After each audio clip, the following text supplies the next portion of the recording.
सह्याद्री रुग्णालयात उपचारादरम्यान मृत्यू, संतप्त नातेवाईकांची तोडफोड, रुग्णालयानं निष्काळजीपणा केल्याचा दावा, मृत व्यक्ती शिवसेना शिंदे गटाच्या कार्यकर्त्यांचे वडील। हडपसर येथील सह्याद्री रुग्णालयात उपचारादरम्यान एका रुग्णाचा मृत्यू झाल्यानं संतप्त नातेवाईकांनी रुग्णालयात मोठ्या प्रमाणात तोडफोड केली।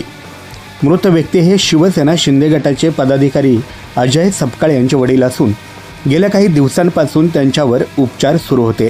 मात्र आज शस्त्रक्रियेदरम्यान त्यांचं निधन झाल्यानंतर वातावरण तणावपूर्ण बनलं। घटनेनंतर संतप्त नागरिक रुग्णालयात धावले आणि इमारतीच्या दर्शनी भागातील काचांची तोडफोड केली। त्यानंतर नातेवाईकांनी रुग्णालयाबाहेर ठिय्या आंदोलन सुरू केलं।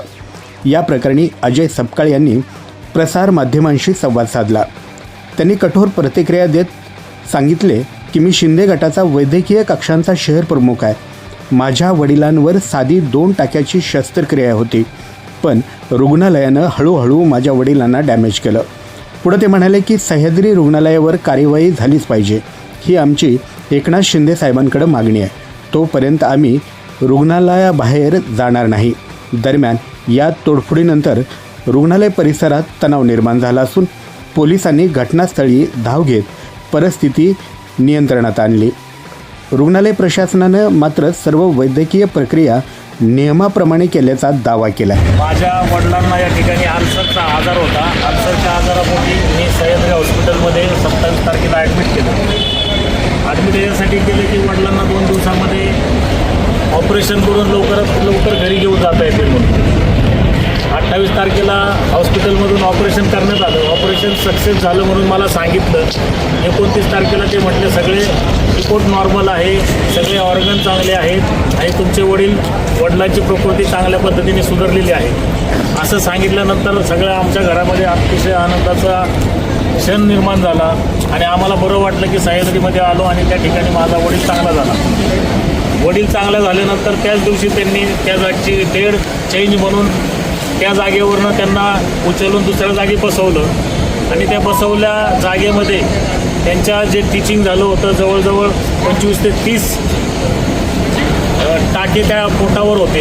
हे त्यांना सगळ्यांना माहीत असताना देखील त्यांनी त्याला उचलून खुर्चीवर बसवलं आणि त्या ठिकाणी त्याचे टाके तुटले गेले।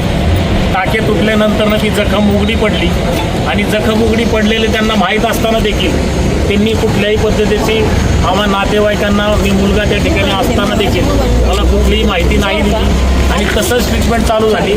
त्या दिवसापासून आज तारीख आहे 10 तारीख, त्या दिवसापासून आत्तापर्यंत पूर्ण सगळे उपचार चालू आहे असं सांगून खोटं सांगून सगळे प्रयोग चालू होते।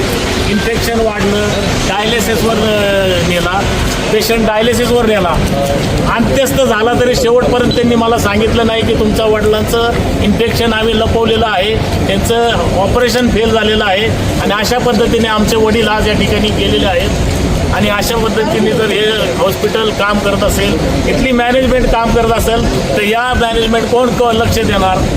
साधारणपणे या ठिकाणी आजूबाजूचे लोक येतात सामान्य, त्याचे लोक काही ना काही रोज होतं येते आणि रोज लोक जातात निघून मृत्यूचे ते बॉडी घेऊन जातात। अशी जर या ठिकाणी परिस्थिती असेल त्याला न्याय कोण देणार? माझा बाप गेलेला आहे, मी 3 दिवसामध्ये माणूस घेऊन जाणारा माणूस जर जात असेल तर मी या ठिकाणी कोणाला दाद मागू? हॉस्पिटलला चौकीला जाऊन आलो तरी त्यांनी देखील कंप्लेंट घेतलेली नाही आहे। यामधून मला कुठला तरी न्याय मिळावा एवढीच माझी नम्र विनंती आहे।